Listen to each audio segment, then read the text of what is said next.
Hey guys, how you going? Hope you're all doing very well. This evening I'm going to be doing another movie review, so I hope you find this one interesting. This movie is a horror film from the United States, English language, released in the year 2013, directed by Cecil Reed and Liddell Jackson, and this film is called The Taking. So The Taking is about two people who wake up, they find themselves strapped to a tree in the middle of the forest, they have no recollection of how they got there, but obviously the situation is quite dire. So before long they realise that they're at the mercy of a family who live in the woods, who are going to sacrifice them in an ancient ritual. They don't know why they're being sacrificed, but it soon becomes apparent that what these two people have in common is that they have deep hatred in their lives, and the hatred is controlling them, and if they are to actually make it out of this situation alive and avoid this ritual, they're going to have to try and repel their anger somehow. But it's going to be very difficult because their frustration is increasing, and it soon leads them down a very dangerous and bizarre path. So what that path is and whether or not they make it out alive is something you're going to have to find out for yourself, because that's as far as I'm going with my synopsis. Now my thoughts on The Taking. I actually come into this film with a lot of hesitation, but actually a little bit of hope. I hope that this movie was actually going to impress me a lot more than it impressed a lot of people, is that this only got 2 out of 10 on IMDb, and that's a very appalling score, and that's a very damaging score, because it's very hard to shake that off when you're actually coming into a film, is that I don't like to judge a movie based on what others think, but when it's been panned to absolute no end, it's hard to shake that off, and so the expectation that this is going to be a really bad film was ever present, but I was hoping that this is one of the rare occasions where a film is misunderstood. I liked the trailer. I thought the trailer looked interesting, and the trailer looked like it was an art house sort of experimentation film, and there have been films like this that have impressed me a lot more than other people. So I was going into it hoping that this is going to be a movie for me, but that hesitation and the skepticism was always lingering in the back of my mind that this was not going to be a very good film. And after watching the movie, I will say that I agree with the majority of people who say that this movie is actually quite poor. And the reason why it's quite poor is because it does go over the line between being an art house experimentation film and complete pretentious wank.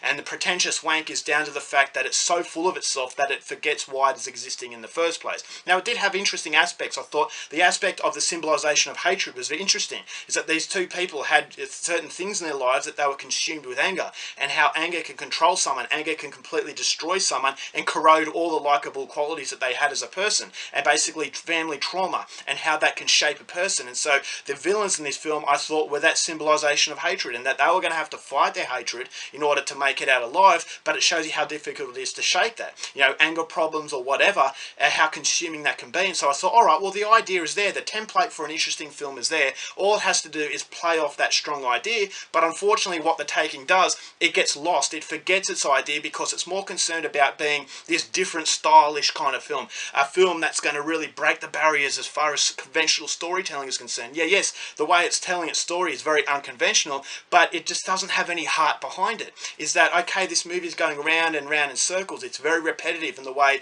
it shows, you know, shots of the sky and the sun coming through the trees. I thought it must have repeated that about 7 or 8 times, and you've got the audio that's very, very repetitive. You've got some writing on the screen that I thought, alright, well, I haven't really seen this before, but where is it going? How is it evolving to a point where I kept interested in what was going on? And unfortunately, I checked out well before the end. Now, this goes for 75 minutes, and the fact that it feels like it goes for 3 hours is a massive problem, is because it just goes round and round. You don't know anything about the main characters, you don't really care about the story, why they're consumed by fear and hatred. Yes, it gives you a vague background check, but I just disconnected from everything that was going on, and all I was seeing was a continuation of bizarre quality that is being thrust through the screen, and it's trying to hit the viewer and knock the viewer out to make them forget the fact that it doesn't have any content carrying it. And yes, it's low budget, I can understand that it had budget constraints, and I thought, okay, well, the overall low budget gives the movie a lot of griminess. Yeah, basically it's very uncomfortable the way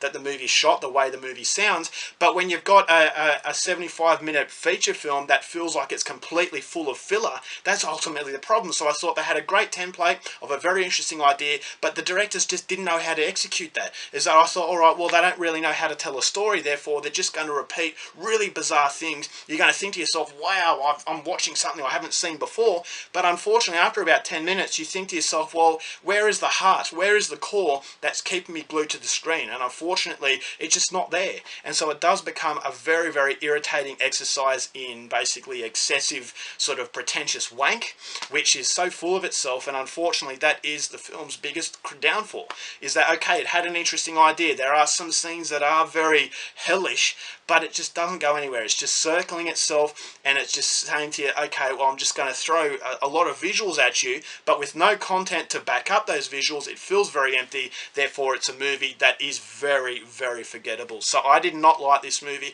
Unfortunately, I was giving it every opportunity to impress me, but Cecil Reed and Liddell Jackson have concentrated on all the wrong things. The story is very jarring. The editing is very, very irritating. So it's a movie that is not coming recommended. So overall, for the taking, only going to give this one star.